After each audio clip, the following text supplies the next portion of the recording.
Hi friends, my name is Lakshmi. నేను last వీడియోలో కొన్ని పాయింట్స్ అప్లోడ్ చేశాను కదండి. ఈరోజు ఆ పాయింట్స్ నేను డిస్కస్ చేస్తాను.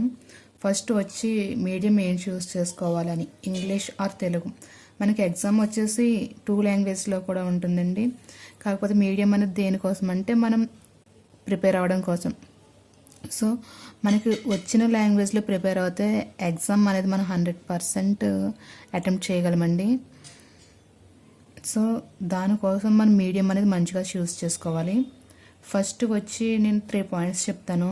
ఆ 3 పాయింట్స్ కన్సిడర్ చేసి మీడియం చూస్ చేసుకోవడం ఎలాగా అని చెప్పేసి నేను చెప్తాను. మీరు ఓకే అంటే ఫాలో అవ్వచ్చండి, లేదు అంటే వీడియో స్కిప్ చేసేయచ్చు.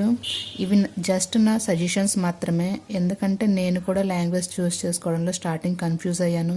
తర్వాత ఒక క్లారిటీకి వచ్చి నేను పర్టికులర్గా ఒక మీడియం చూస్ చేసుకుని దాంట్లో ప్రిపేర్ అవుతున్నానండి. సో మీకు నేను చెప్తాను, చూడండి. ఫస్ట్ వచ్చి 6th to 10th Telugu medium చదివిన వాళ్ళు ఉంటారు కదా, వాళ్ళు intermediate English medium with science groups తీసుకున్న వాళ్ళు ఉంటే ఇంటర్మీడియట్ నుంచి డిగ్రీ స్టేజ్ వరకు వీళ్ళకి science side complete different subjects ఉంటాయండి. వీళ్ళకి గ్రూప్స్లో వాడే పదజాలం ఎక్కడ కనిపించదు. సో వీళ్ళకి గ్రూప్స్ ప్రిపేర్ అవ్వాలన్న థాట్ ఉంటే కనుక ఫస్ట్ నుంచి కొత్తగా ప్రిపేర్ అవ్వాలండి వీళ్ళు. ఎందుకంటే వీళ్ళు సైన్స్ వేరేగా ఉంటుంది కాబట్టి. సో ఫస్ట్ నుంచి వీళ్ళు కొత్తగా ప్రిపేర్ అవ్వాలి. ఇది వీళ్ళకి టైం టేకింగ్. ప్రజెంట్ నోటిఫికేషన్ త్వరలోనే వస్తుంది, నాకు టైం లేదు ప్రిపేర్ అవ్వడానికి, త్వరగా ప్రిపేర్ అవ్వాలి అని అనుకుంటే మాత్రం తెలుగు మీడియంలో ఆల్రెడీ వీళ్ళు 6th నుంచి 10th వరకు ఆల్రెడీ పదజాలం వీళ్ళు యూజ్ చేసి ఉంటారు. సో తెలుగు ప్రిఫర్ చేస్తే కనుక వీళ్ళకి అంత టైం అనేది తీసుకోవడానికి ఉండదన్నమాట. సో ఈజీగా ఈ 6th నుంచి 10th ఒకసారి చదివేసి నెక్స్ట్ వీళ్ళు ప్రొసీడ్ అవుతే మాత్రం కంపల్సరీ కొంచెం టైం అనేది సేవ్ అవుతుంది మనకి. ఇది ఫస్ట్ పాయింట్ అండి. సెకండ్ వచ్చి 6th to 10th English medium చూస్ చేసుకుని ఉంటారు కదా, వాళ్ళు intermediate English medium with science groups అంటే వీళ్ళకి ఆటోమేటిక్గా 6th నుంచి 10th వరకు ఈ పదజాలం అనేది యూస్ చేస్తారు. సో ఆఫ్టర్ దట్ వీళ్ళు ఇంగ్లీష్ మీడియం చదివారు కాబట్టి సో గ్రూప్స్ అనేది ఇంగ్లీష్లో ప్రిపేర్ అవుతే వీళ్ళకి యూజ్ ఉంటుంది. సో అది 6th నుంచి 10th తెలుగు మీడియం చదివి intermediate English medium with arts group చదివిన వాళ్ళు ఉంటారు కదా. సో వీళ్ళు ఆర్ట్స్ గ్రూప్ ఆల్రెడీ ఇక్కడ ఇంటర్మీడియట్ చదివారు కాబట్టి వీళ్ళకి ఈ పదజాలం ఇక్కడ అలవాటు అయిపోయి ఉంటుందండి ఆల్రెడీ ఇంటర్మీడియట్లో. సో వీళ్ళు గ్రూప్స్ ప్రిపేర్ అవుదాం అనుకున్నప్పుడు వీళ్ళకి అంత కష్టం అనిపించదు. దానివల్ల వీళ్ళు ఆటోమేటిక్గా ఇంగ్లీష్ అనేది ప్రిఫర్ చేయొచ్చు. ఇవన్నీ ఏంటంటే జస్ట్ నా సజెషన్స్ మాత్రమేనండి. ఇవి మీరు ఆల్రెడీ ప్రిపరేషన్ స్టార్ట్ చేసి ఒక లాంగ్వేజ్ చూస్ చేసుకుని అయ్యో వేరే దాంట్లోకి మారదాం అన్న ఉద్దేశంతో అయితే ఉండదు. ఎందుకంటే ఆల్రెడీ మీరు దాంట్లో ఎఫర్ట్ పెట్టారు కాబట్టి అదే కంటిన్యూ చేయండి. లేదు 0 స్టేజ్ నుంచి స్టార్ట్ అవుతున్నాను అని అనుకుంటే మాత్రం కొంచెం ఈ 3 ఆటల్లో మీరు దేనికి సంబంధించిన వాళ్ళు ఒకసారి ఆలోచించుకొని ఒకసారి మీడియం అనేది కరెక్ట్గా చూస్ చేసుకుని ప్రిపేర్ అవ్వండి. ఒకసారి ప్రిపేర్ అయిన తర్వాత వెనకడుగు అయితే మాత్రం వేయొద్దు. నేను ఎందుకు ఇవన్నీ మీకు డిస్కస్ చేస్తున్నాను అంటే నేను ఆల్రెడీ మిస్టేక్ చేశానండి. లాస్ట్ నోటిఫికేషన్లో నేను ఇంగ్లీష్ అనేది చూస్ చేసుకున్నాను, బట్ నాకు కంప్లీట్ డిఫరెంట్ సబ్జెక్ట్ కాబట్టి చాలా కష్టపడాల్సి వచ్చిందండి. తీరా చూస్తే సగంలో నాకు ఇంట్రెస్ట్ పోయిందనమాట ప్రిపేర్ అవ్వడానికి. ఇంకా అలా కాదని చెప్పేసి ఇయర్ నేను తెలుగు మీడియం ప్రిఫర్ చేసి సో బేసిక్స్ నుంచి చదువుతుందండి. కొంచెం ఈజీగా అనిపిస్తుంది, నాకు ఇంట్రెస్ట్ కూడా వస్తుంది. ఎందుకంటే ఆల్రెడీ చదివి ఉన్నాను కాబట్టి నాకు ఇంట్రెస్ట్ అనేది వస్తుంది. సో మీకు మీ ఏ సబ్జెక్ట్ ఇంట్రెస్ట్ ఉంటే ఏ లాంగ్వేజ్లో చదవాలనుకుంటే అది చదవండి.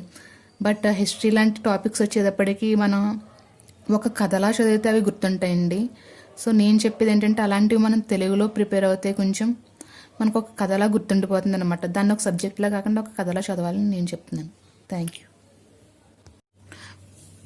ఓన్లీ 3 పాయింట్స్ని కన్సిడర్ చేసి ఇలా మీడియం చూస్ చేసుకోవాలని మీరు అడగచ్చు.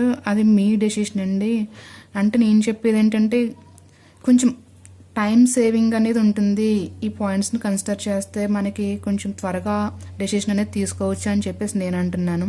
సో ఈ తెలుగు మీడియం చదివిన వాళ్ళు ఇంగ్లీష్ మీడియంలో ప్రిపేర్ అవ్వలేరా అని మీరు అడగచ్చు. కానీ ఎందుకు అవ్వలేరండి? 100% అవ్వగలరు, కానీ కొంచెం టైం తీసుకుంటుంది. కొంతమందికి ఇంగ్లీష్ అనేది త్వరగా అర్థమవ్వే త్వరగా తీసుకోగలరు. సో అలాంటి వాళ్ళు డైరెక్ట్ ఇంగ్లీష్ ప్రిపేర్ అవ్వచ్చండి. లేదు ఇంగ్లీష్లో కొంచెం కష్టం, నాకు అవ్వలేను అని అనుకుంటే కనుక తెలుగు మీడియం ప్రిఫర్ చేయండి. ఎందుకంటే మనకు అంత టైం కూడా లేదు, లాంగ్వేజెస్ కోసం దానికోసం ఆలోచించే అంత టైం కూడా లేదు. సో నోటిఫికేషన్ పడేలోపు మనం ఆల్రెడీ ఒకసారి రివిజన్ అనేది కంప్లీట్ చేసి ఉండాలండి. సెకండ్ పాయింట్ వచ్చేసి బేసిక్స్ ఎలా చదవాలి అండ్ ఎందులోంచి చదవాలి అని చెప్పేసి, మనం ఏ కాంపిటేటివ్ ఎగ్జామ్ ప్రిపేర్ అవుతున్నా కూడా బేసిక్స్ అనేవి చాలా ఇంపార్టెంట్ అండి. వితౌట్ బేసిక్స్ మనకి కాన్సెప్ట్ అనేది అంత త్వరగా అర్థం కాదు, కొంచెం టైం కూడా ఎక్కువ తీసుకుంటుంది అనమాట. సో బేసిక్స్ అనేవి కంపల్సరీ చదవాలి. బేసిక్స్ ఎందులోంచి చదవాలి అంటే ఫస్ట్ మనం 6th నుంచి 10th క్లాస్ టెక్స్ట్ బుక్స్ ఉంటాయి కదండి, అందులోంచి చదవాలి. అంత చదవాలా అని చెప్పేసి మీకు అనిపించవచ్చు. సో మీరు కంప్లీట్ అన్ని చదవాల్సిన అవసరం లేదండి. ఇంపార్టెంట్ టాపిక్స్ అనేవి చదివి అందులోంచి ఇంపార్టెంట్ డెఫినేషన్స్ అండ్ బిట్స్లా మీకు అనిపించిన నోట్స్ రాసుకుంటే సరిపోతుందండి. అండ్ డైరెక్ట్ మార్కెట్లో దొరికే బుక్ బేసిక్స్కి వాటికి పని చేయదంటే పని చేస్తుందండి. ఎప్పుడంటే మనకి కొంచెం కాన్సెప్ట్ అనేది ఒక ఫ్లోలో వెళ్తూ ఉండాలి తప్ప డైరెక్ట్ మనం చదివితే మనకి బుర్రకి ఎక్కదండి. 6th నుంచి 10th ఈ బుక్స్ చదివి నెక్స్ట్ డైరెక్ట్ మార్కెట్లో దొరికే బుక్ చదివితే మనకి కొన్ని పాయింట్స్ యాడ్ అయినట్టు ఉంటుంది అనమాట. అండ్ ఈ 6th నుంచి 10th మనం చదవడం వల్ల బేసిక్స్తో పాటు జనరల్ స్టడీస్ అనేవి కూడా కవర్ అవుతాయండి. కొన్ని జాగ్రఫీ, సైన్స్ లాంటి జనరల్ స్టడీస్ అనేవి మనకి కవర్ అవుతాయి. సో ఆ ఉద్దేశం ప్రకారం నేను ఈ బుక్స్ అనేవి చదవమని రిఫర్ చేస్తున్నాను. అండ్ ఈ బుక్స్ ఎలా చదవాలి అని మీకు డౌట్ రావచ్చు. గవర్నమెంట్ వాళ్ళది ఒక యాప్ ఉందండి, 6th నుంచి 10th వరకు టెక్స్ట్ బుక్స్ అనేవి ఒక PDF ఫార్మేట్లో అందులో దొరుకుతాయి అనమాట. ఆ యాప్ నేను చూసి చెప్తానండి. అండ్ GS ఎలా కవర్ అవ్వాలని GS ప్లస్ కరెంట్ అఫైర్స్ కూడా చదవాలి. థర్డ్ పాయింట్ వచ్చేసి ఏ బుక్స్ చదవాలి అని చెప్పేసి, మనం ఆల్రెడీ జనరల్ స్టడీస్ కోసం అండ్ బేసిక్స్ కోసం 6th to 10th class books చదవాలి అని చెప్పేసి అనుకున్నాం కదండి. సో ఈ బుక్స్ చదివితే బేసిక్స్ అండ్ జనరల్ స్టడీస్ అనేవి కవర్ అవుతాయి. అండ్ అసలైన సబ్జెక్ట్ మనం చదవాలి అంటే intermediate and degree range books చదవాలి. ఈ స్టాండర్డ్ బుక్స్ తెలుగు అకాడమీ ఎక్కువ ప్రిఫర్ చేస్తాను నేను. ఎందుకంటే వాళ్ళు రిలీజ్ చేసిన నోటిఫికేషన్లో ఈ తెలుగు అకాడమీ బుక్స్లో మ్యాక్సిమం సిలబస్ అనేది కవర్ అవుతుందండి. అన్ని బుక్స్ చదవాలా అంటే అన్ని బుక్స్ చదవాల్సిన అవసరం లేదండి.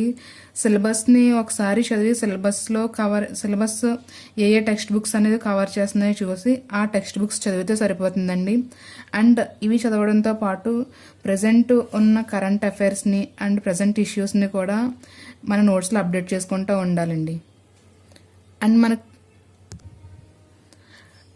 అండ్ ప్రజెంట్ అయితే మనకి నోటిఫికేషన్ ఇంకా రాలేదు, సిలబస్ కూడా మనకు లేదు. నేను ప్రిపేర్ అయ్యేది ఏంటంటే లాస్ట్ ఇయర్ నోటిఫికేషన్లో ఇచ్చిన సిలబస్ మాత్రం నేను ప్రిపేర్ అవుతున్నాను.